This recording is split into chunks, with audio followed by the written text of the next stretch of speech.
Good morning student. मैं आपका व्यवसायिक शिक्षक दीपक सिंह, महावीर इंटर कॉलेज मलिकपुरा से।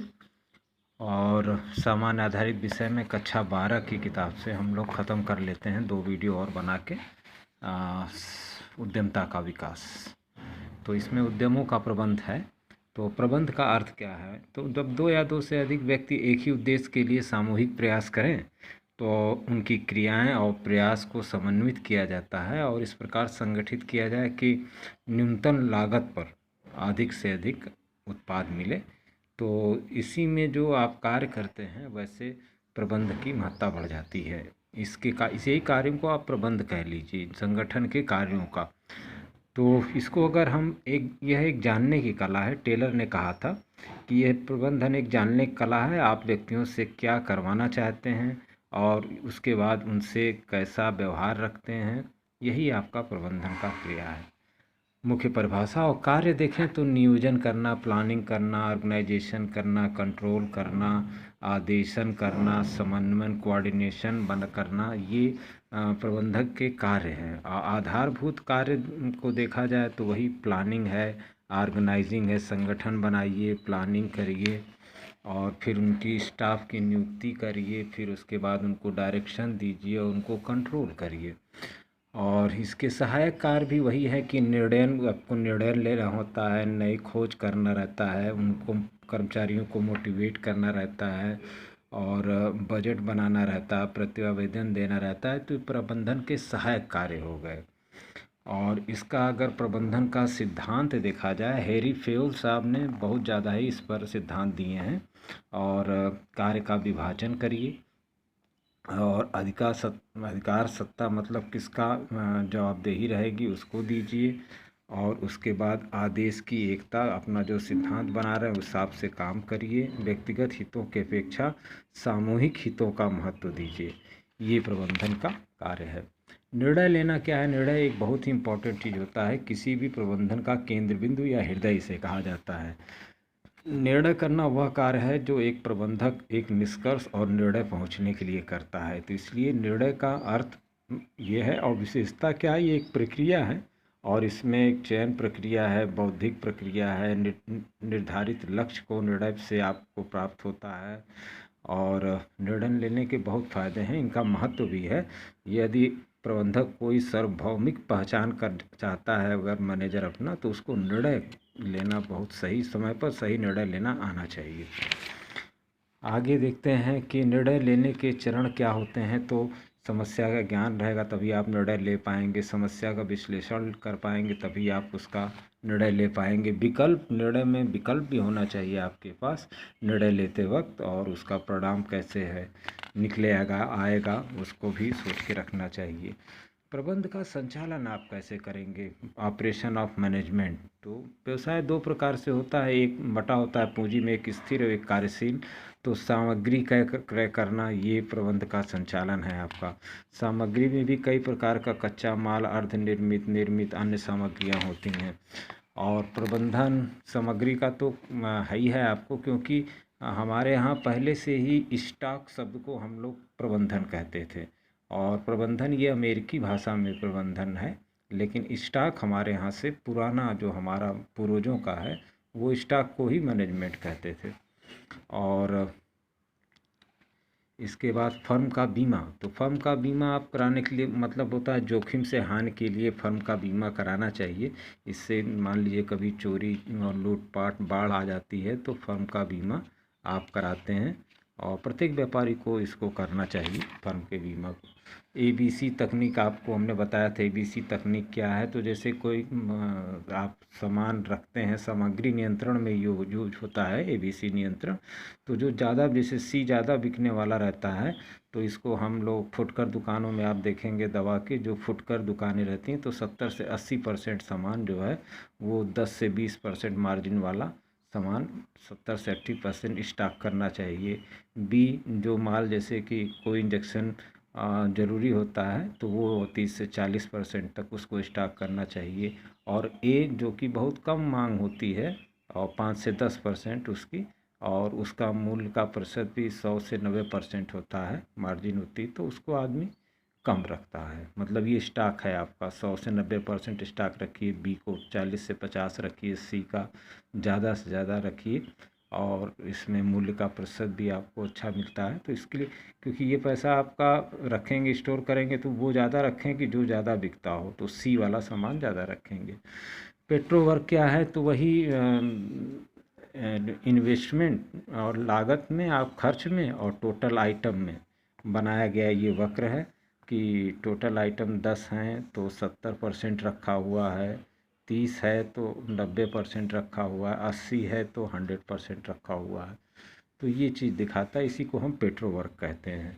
और इसमें यह एक सामग्री का एक अवधि में उपयोग किए जाने वाली मात्रा का निर्धारण इसी से किया जाता है, कितना आप सामग्री यूज़ करेंगे। और उसके बाद इसके अंदर इम्पॉर्टेंट में और आता है औसत स्कंद स्तर क्या है। तो भंडार गृह में रखे जाने वाली सामग्री के औसत स्कंद सामग्री के स्कंद का स्तर औसत स्कंद स्तर कहलाता है। मैं पेज में इसको दे भी देता हूँ। और उसके बाद खतरे का लेवल, डेंजर लेवल क्या कहलाता है। तो सामान्यतः खतरे का स्तर न्यूनतम स्कंद स्तर से कुछ कम होता है। तो न्यूनतम स्कंद स्तर से अगर कुछ सामान आप कम रखते हैं तो वो खतरे का रहता है, वो अंतिम सीमा होती है। उसके बाद सामान आपको क्रय करके लाना होगा। मटेरियल कंट्रोल क्या है। तो मटेरियल कंट्रोल तो शब्दों से मिलके बना है, सामग्री और नियंत्रण। ये अपने आप में ही परिभाषित कर देता है कि मटेरियल को कंट्रोल करने का उद्देश्य वही कारखाने के अंदर जो भी आपका कार्य चलता रहे और सामान उसके अंदर कम ना पड़े, इसलिए हमेशा न्यूनतम सामान जो है ज़रूर रखे रहना चाहिए। और ऑर्डर भी प्रॉपर रूप से करने चाहिए। योजना पर विचार करना, अच्छी योजना के लिए सुझाव देना। अगर योजना बनाने का अर्थ यही है कि योजना मतलब प्लान करना, कोई भी चीज़ आप प्लान कर रहे हैं, कोई दुकान खोलना है या किसान जैसे धान भी रोपता है तो वो उसकी प्लानिंग करता है, क्या करना है, कैसे करना है, कब करना है, कौन करेगा। ये सारी चीज़ें आप हेनरी फेयोल साहब ने यहाँ पर इसको समझाया है कि 5 कार्यों में क्या करना है, कैसे करना है, कब करना है, कौन करेगा। यह निश्चित करना है कि भविष्य में हमें क्या कर। तो ये इस चीज़ को हेनरी फेयोल साहब ने बताया कि प्लानिंग करते समय, चाहे वो धान की खेती की हो या आलू की हो, तो हर जगह ये प्लानिंग की ज़रूरत पड़ती ही है। और योजना के में आप छोटे छोटे क्वेश्चन भी देख लें। प्रबंध एक प्रक्रिया है जिसके द्वारा सामूहिक उद्देश्यों की, टेलर साहब ने कहा था। आधुनिक प्रबंधक का जनक किसे कहते हैं, हेनरी फेयोल को कहते हैं। ये इम्पोर्टेंट है। प्रबंधन से आप क्या समझते हैं, प्रबंध का अर्थ बता दीजिए। 2 नंबर का निर्णय लेना क्या है, इसका अर्थ बता दीजिए। और जो है इसके निर्णय लेने की जो 4 चरण होते हैं, सामान्य ज्ञान, सामान्य विश्लेषण, विकल्पों का विकास और निर्णय लेना, ये 4 का क्या मतलब है ये बता दीजिए। और इसके अंदर इम्पोर्टेंट अब इस चैप्टर में नहीं है। गुणवत्ता में कोई भी या एबीसी विश्लेषण को समझाइए। एबीसी विश्लेषण क्या है कि ए में सबसे मूल्यवान और बी में कम मूल्यवान, सी में सबसे कम, यही होता है।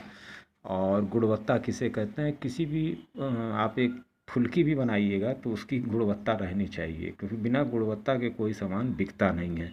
और इसका उपाय वही है कि निरीक्षण करिए, उसका परीक्षण करिए। और फर्म का बीमा कराना क्यों आवश्यक है, हर आदमी जानता है, भूकंप आ जाए, बाढ़, चोरी आ जाए, तो इसके लिए। अब इसके बाद आता है फाइनेंशियल मैनेजमेंट। फाइनेंशियल मैनेजमेंट में डबल डाटा एंट्री क्या है, लेखांकन क्या है और इसकी परिभाषा क्या है। तो एक औद्योगिक संस्था दिन भर में जो संपूर्ण क्रिया करता है उसको लिखता है, जो महत्वपूर्ण इम्पॉर्टेंट है, तो वही आपका लेखांकन है।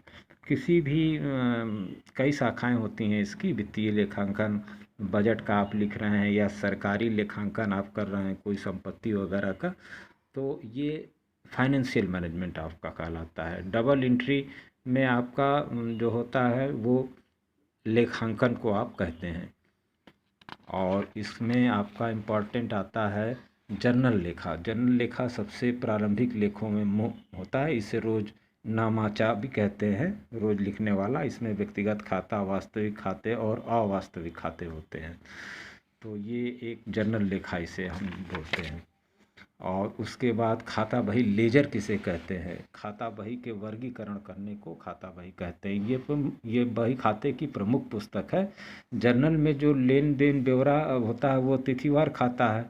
और खाता बही बनाने का मुख्य उद्देश्य ये होता है कि निश्चित काल में किस व्यक्ति से क्या लेना है, तो ये आपका लेजर हो जाता है। और तलपट क्या होता है? खाता बही में खोले गए विभिन्न खातों को ऋणी व धनी पक्ष जोड़ करने का और बाकी लिखने का एक विशेष प्रकार की सूची तैयार होती है कि बाकी कितना है, तो वही ट्रायल बैलेंस उसको हम कहते हैं। और अंतिम खाते किसे हैं? जो व्यापार उद्योग में राष्ट्र की प्रगति और उन्नति का मापक यंत्र कहा जा सकता है। ये अंतिम फाइनल अकाउंट जिसे कहते हैं। इसमें लेखा पुस्तकों को रखने का उद्देश्य उसका दिन प्रतिदिन का ब्यौरा रखना नहीं, बल्कि व्यापार का सफलता का इससे मूल्यांकन करने के लिए हम इसको यूज़ करते हैं। इसे हम अंतिम खाता कहते हैं। और छोटे छोटे क्वेश्चन हैं इसके अंदर जो इम्पोर्टेंट हैं आपके। और प्रतिवेदन भारतीय धारा कंपनी में 217(1) में ये कहा गया कि भारतीय कंपनी में कंपनी के व्यापार की स्थिति का ज्ञात होना चाहिए। संचालकीय प्रतिवेदन में जब आप कोई प्रतिवेदन डायरेक्टर रिपोर्ट देते हैं अपनी, तो उसमें कंपनी के व्यापार की स्थिति पता होनी चाहिए। लाभ की, वित्तीय वर्ष के अंतिम तिथि पर महत्वपूर्ण परिवर्तन जो है वो चीज़ इसके अंदर दी जाती है डायरेक्टर्स रिपोर्ट में। और उसके बाद लागत किसे कहते हैं? लागत का अर्थ जानते ही हैं कि आप किसी वस्तु के निर्माण में होने वाले खर्चे को हम लागत कहते हैं। और उसमें विभिन्न पहलू होता है, कच्चा माल, मजदूरी, पैकिंग, परिवहन, ट्रांसपोर्ट, ये सारी चीज़ें उसके अंदर जुड़ी रहती हैं। इसी को हम लागत कहते हैं। सीमांत लागत क्या है? सीमांत लागत का मतलब ये है कि एक अतिरिक्त इकाई के उत्पादन में कुल लागत में वृद्धि होगी तो इकाई की सीमांत लागत कहेंगे। मतलब अतिरिक्त, सीमांत लागत का मतलब अतिरिक्त लागत, अतिरिक्त इकाई के से उत्पादन से कुल लागत में वृद्धि होगी, तो जब वे इसे सीमांत लागत कहते हैं। और बाजार बजट कैसे कहते हैं? बजट का आशय है वित्तीय अनुमान लगाना। किसी क्षेत्र में आप कोई भी काम करेंगे तो आप धान भी बोते हैं तो आप अपना एक भविष्य के लिए योजना बनाते हैं, उसमें खर्चों का अनुमान रहता है, तो उसी को हम बजट कहते हैं।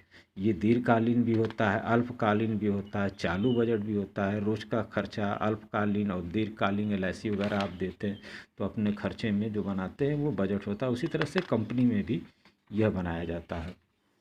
और इसके छोटे छोटे सवाल वही, दोहरी प्रविष्टि का सिद्धांत क्या है? लेन देन दोनों पक्षों का होना है, इसी को हम दोहरी प्रविष्टि कहते हैं। और उसके बाद अगर आप आ जाएं छोटा, बजटरी नियंत्रण क्या है? तो बजटरी कंट्रोल प्रबंध और लेखांकन की पद्धति के लिए किया जाता है। लागत के तत्व प्रत्यक्ष और प्रत्यक्ष दो होते हैं। कुल लागत से आप क्या समझते हैं? मतलब प्रत्यक्ष और प्रत्यक्ष दोनों को अगर जोड़ दिया जाए, मूल और निर्माण लागत को और उसके साथ प्रशासनिक परिवर्तन, तो सभी लागत को अगर जोड़ लिया जाए तो कुल लागत आ जाता है, जिसमें देखिए सामग्री, मजदूरी और व्यय पूरा मेन रूप से रहता है। तो सीमांत लागत से आप क्या समझते हैं? जनरल लेखे क्या है? ये छोटे पेज में आपको दे भी दे रहा हूँ, इसमें आप पढ़ लीजिए। तलपट क्या है?